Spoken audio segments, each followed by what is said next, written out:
In this video, I show you how to fix share your camera or screen with Gemini live option not showing problem. For fixing this problem, first of all, go to Play Store.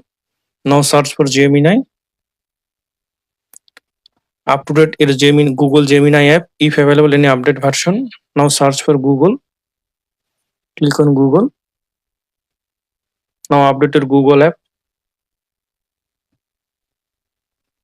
Then go to settings. Then go to apps. Then go to see all apps. Now search for Gemini. Click on Gemini. Click on force stop. OK. Storage and cache.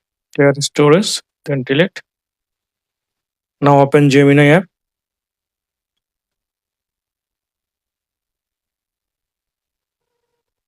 Now click on live option. Skip.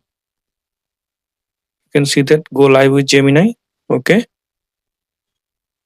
Now I hope that this method fix share your camera or screen with Gemini live option problem. Thanks for watching. Don't forget to subscribe.